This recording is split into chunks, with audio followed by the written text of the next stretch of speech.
नमस्कार दोस्तों, welcome to PK classes. दोस्तों, आज लेथ मशीन के ऑपरेशंस के बारे में समझेंगे। लेथ मशीन कार्यविधि।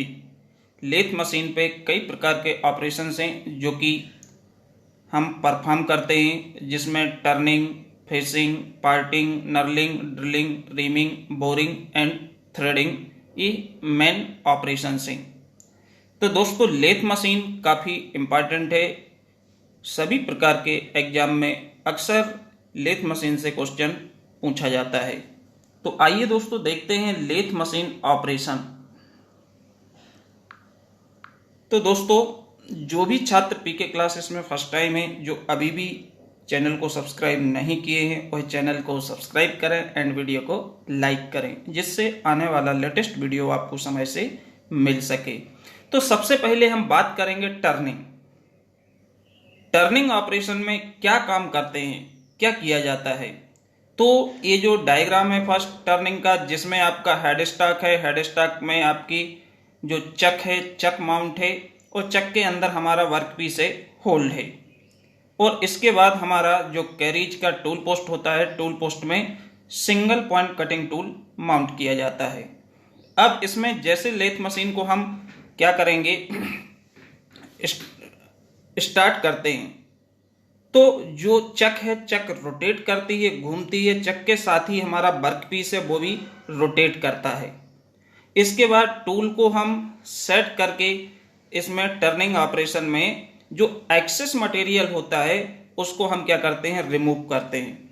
कहने का मतलब है, जैसे कि हम ले लेके आपका ये सिलेंड्रिकल शेप का वर्कपीस है जिसका डायमीटर 20 mm है, बट रिक्वायर्ड डायमीटर यदि आपका 18 mm है, तो इसका मतलब है इसमें 2 mm एक्स्ट्रा मटेरियल है। तो ये जो मटेरियल इसके हम सरकमफेरेंस से रिमूव करेंगे, ये हम किस में करते हैं, टर्निंग ऑपरेशन या सिंपल टर्निंग।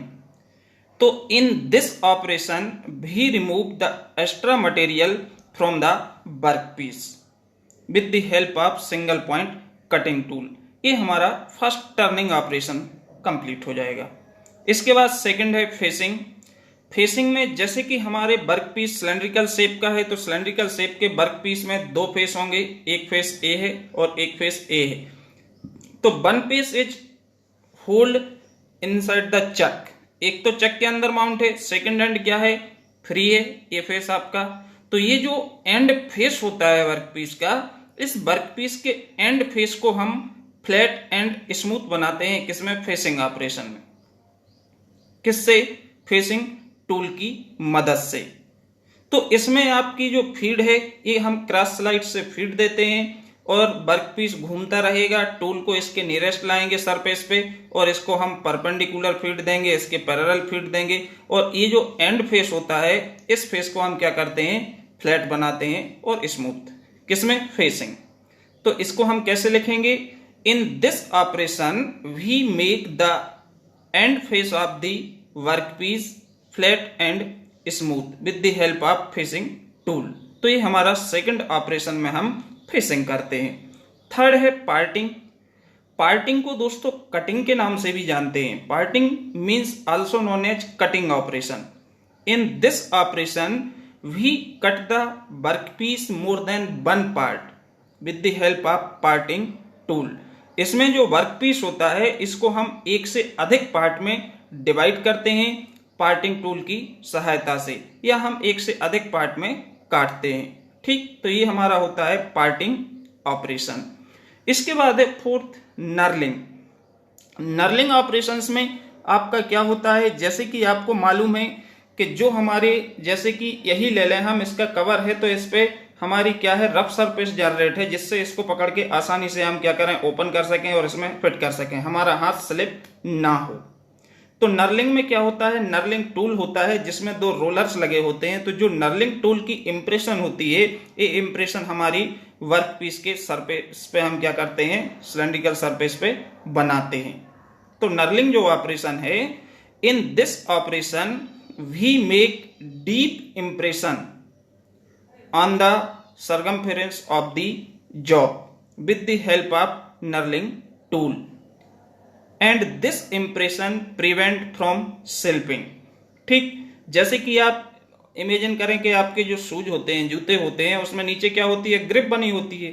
तो ये ग्रिप हमें क्या होती है, फिसलने से बचाती है। तो सिमिलरली कुछ मशीन्स के ऐसे हैंडल्स होते हैं, पार्ट्स होते हैं, फाइल जिनको पकड़ के हम काम करते हैं या ऑपरेट करते हैं, तो हमारा हाथ स्लिप ना हो तो उसके सरफेस पे क्या होता है, ग्रिपिंग बनाई जाती है या डीप इंप्रेशन बनाई जाती है। ये हम किससे बनाते हैं, नर्लिंग ऑपरेशन में करते हैं। तो ये हमारा जो नर्लिंग ऑपरेशन है, इसमें डीप इंप्रेशन या make a grip on the cylindrical surface of the workpiece with the help of knurling tool। Clear? अब आपको समझ में आ गया होगा। जैसे आप बाइक का जो हैंडल पकड़ते हो तो उसमें क्या होती है, ग्रिपर डलवाते हो रबर का, वो रफ होता है कि आपका हाथ में यदि पसीना आ रहा है तो हाथ स्लिप ना हो। या आपका जो ब्रेक पेडल होता है, उस ब्रेक पेडल पे क्या है, रफ सरफेस बना होता है, वो नर्लिंग से बनाया जाता है, क्योंकि आपका पैर जब ब्रेक लगाओ तो स्लिप ना हो जाए, सरक ना जाए कहीं आगे की ओर, तो स्मूथली आपकी पकड़ रहे, इसलिए हम क्या करते हैं, नर्लिंग ऑपरेशन को परफॉर्म करते हैं। इसके बाद दोस्तों ड्रिलिंग। अब यदि हम लेथ मशीन से ड्रिलिंग ऑपरेशन परफॉर्म करना चाहते हैं तो ड्रिलिंग ऑपरेशन में हमारा जो ड्रिल टूल होता है, इसको हम टेल स्टॉक के डेड सेंटर की जगह पे लगाते हैं। क्योंकि आप लेथ के ऑपरेशन की बात कर रहे हैं तो इसमें ड्रिलिंग में तो आप होल बना रहे, ये तो सभी जानते हैं, ड्रिल करना मीन्स होल बनाना। लेकिन लेथ मशीन से ड्रिलिंग ऑपरेशन को परफॉर्म करना, तो इसमें तो वर्कपीस रोटेट करता है, तो इसमें जो हम ड्रिलिंग कर सकते हैं वो वर्कपीस के एंड फेस पे कर सकते हैं। किससे, ड्रिल टूल की मदद से। तो जो ड्रिल टूल है वो हमारा टेल स्टॉक के सेंटर में होल्ड किया जाता है। तो ड्रिलिंग में क्या होता है, in this operation we make a cylindrical hole at the end face of the workpiece with the help of drill tool. अब इसमें जो फीड दी जाती है, ये फीड हमारी जो टेल स्टॉक की हैंड व्हील होती है, उस हैंड व्हील की सहायता से हम क्या करते हैं, उस पर स्केल बना होता है सर्कुलर, जहां से हमको कितने डेप्थ तक होल बनाना है हम फीड देके इससे क्या करते हैं, होल को जनरेट करते हैं। इसके बाद 6 नंबर है दोस्तों रीमिंग। रीमिंग में क्या किया जाता है, जो रीमिंग ऑपरेशन होता है, जैसे कि आपने क्या किया, ड्रिलिंग किया, तो ड्रिल करने के बाद जो ड्रिल्ड होल होता है वो हमारा क्या होता है, यूनिफॉर्म डाया का नहीं होता। क्योंकि जैसे हमारे ड्रिल टूल का एंड जो है वो हमारा नुकीला है, क्योंकि उसमें हमारा टेपर है, तो और दूसरा ड्रिल करेंगे तो मशीन वाइब्रेट होगी, वाइब्रेट होने के बाद इसमें क्या होगा, रफ सरफेस जनरेट होता है ड्रिल्ड होल के अंदर। तो इस रफ सरफेस को फिनिशिंग जो की जाती है, प्रॉपर साइजिंग की जाती है, वो हम किससे करते हैं, रीमिंग ऑपरेशन से करते हैं।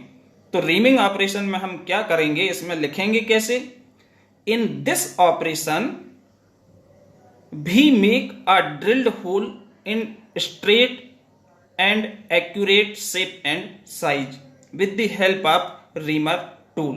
तो रीमर टूल की सहायता से इसमें क्या किया जाता है, प्रॉपर साइजिंग की जाती है, किसकी, जो होल ऑलरेडी हम ड्रिलिंग में बना चुके हैं। ठीक, इसके बाद है बोरिंग। तो जो बोरिंग ऑपरेशन होता है, बोरिंग ऑपरेशन में जो ड्रिल्ड होल होता है उसके होल डेप्थ के लिए या उसके टॉप पे हम क्या करते हैं, डायमीटर को इनलार्ज करते हैं, डायमीटर को इंक्रीज करते हैं। जैसे कि आपको बोरिंग ऑपरेशन का जो डायग्राम है, इसमें आपको दिख रहा है कुछ डायमीटर ज्यादा है, इसके अंदर का डायमीटर कम है। तो या तो हमको यदि कॉनिकल सरफेस बनाना है या हमको डाया को इनलार्ज करना है, तो हम कौन सा ऑपरेशन परफॉर्म करेंगे, बोरिंग ऑपरेशन। इसमें जो टूल यूज होता है वो बोरिंग टूल यूज होता है, और रीमिंग में जो टूल यूज होता है वो रीमर टूल होता है। तो रीमर टूल की जो सरकमफेरेंस है, इस पे पैरेलल कटिंग फ्लूट्स बनी होती हैं, और बोरिंग टूल पे आपको अलग शेप दिख रहा है। तो इससे जो बोरिंग ऑपरेशन है, इन दिस ऑपरेशन भी enlarge the size of drilled hole with the help of boring tool। Boring tool की सहायता से जो ड्रिल्ड होल है इसकी साइज को क्या किया जाता है, इनलार्ज किया जाता है। ठीक, इसके बाद जो दोस्तों 8th ऑपरेशन है, इसको हम बोलते हैं थ्रेडिंग। थ्रेडिंग या आल्सो नॉन एज टेपिंग, इसको टेपिंग के नाम से भी जाना जाता है। इसमें भी हमारा हेड स्टॉक जो लेथ मशीन पे लेफ्ट साइड में माउंट है, तो इस हेड स्टॉक में हमारे क्या है, बहुत सारे गियर मैकेनिज्म होते हैं, गियर बॉक्स होता है, इसी साइड में मोटर्स भी माउंट होती है, और इसकी जो स्पिंडल होती है उस पर हमारी चक माउंट होती है। तो जब मोटर से पावर ट्रांसमिट होके हमारा बेल्ट के थ्रू किस पे, स्पिंडल की पुली पे आएगा, तो स्पिंडल घूमेगी, तो इस पे चक माउंट है तो चक भी घूमेगी, और चक के अंदर जो वर्क पीस होल्ड है, तो वर्क पीस भी क्या होता है, रोटेट करता है। ठीक, अब जो हमारा थ्रेडिंग टूल है, ये टूल हमारा टूल पोस्ट में माउंट होता है, और टूल पोस्ट के नीचे आपका कंपाउंड रेस्ट के नीचे क्रॉस स्लाइड, और क्रॉस स्लाइड के नीचे एप्रॉन सैडल होते हैं। ये कंप्लीट जो कैरिज होती है, कैरिज के 5 पार्ट्स होते हैं, 5 पार्ट से मिलके बनी होती है। अब इसमें जो थ्रेडिंग ऑपरेशन है, इसमें हम क्या करते हैं, लीड स्क्रू की सहायता लेते हैं। लीड स्क्रू से हम क्या करते हैं, हम सबसे पहले फीट को सेट करेंगे कितने डेप्थ की हमको थ्रेड काटना है। इसके बाद फीड सेट करने के बाद इसके कांटेक्ट में टूल लाएंगे, और इसको हम ऑटो गियर्स में मशीन्स को, लेथ मशीन को करते हैं। और लीड स्क्रू का कांटेक्ट हमारी कैरिज से कांटेक्ट होता है, हाफ नट के थ्रू जुड़ा होता है। तो क्या होता है, जैसे आप इसके गियर में एंगेज करने के बाद इसको स्टार्ट करोगे, तो ये हमारा जो टूल है ऑटोमेटिकली चलेगा राइट से लेफ्ट की ओर, और इसमें हमारा ये थ्रेड इस पे काटता जाएगा, क्योंकि वर्कपीस तो रोटेट कर रहा है। ठीक, अब इसमें इसके बाद यदि वो जितना डेप्थ हमको अचीव करना है वो प्राप्त नहीं हुई, तो फिर हम इसके एंड पे टूल को सेट करेंगे, फिर थोड़ी सी फीड इंक्रीज करेंगे, और फीड देने के बाद हम फिर से इसको करेंगे। तो 1-2 बार में हमारी जो थ्रेड की डेप्थ है और जो पिच है, उस पिच की जो थ्रेड है बना लेंगे। तो थ्रेड मतलब होती है चूड़ियाँ। किसी भी, जैसे आप नट बोल्ट पे देखते हो तो थ्रेड कटी होती है, होल के अंदर देखते हो तो इंटरनल थ्रेड होती है, बाहर एक्सटर्नल थ्रेड होती है। तो थ्रेडिंग ऑपरेशन में हम क्या करते हैं, थ्रेड को काटते हैं किस पे, लेथ मशीन से। तो these operations perform on lathe machine. Okay दोस्तों, अब दोस्तों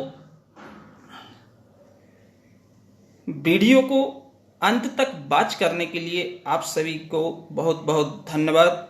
और दोस्तों, लेथ मशीन पर संपूर्ण जानकारी, लेथ मशीन के पार्ट्स की डिटेल, ये हमारे एक दूसरे वीडियो में ऑलरेडी चैनल पे अपलोड है, जहां पे आप संपूर्ण जानकारी लेथ से संबंधित देख सकते हो। Okay, thank you.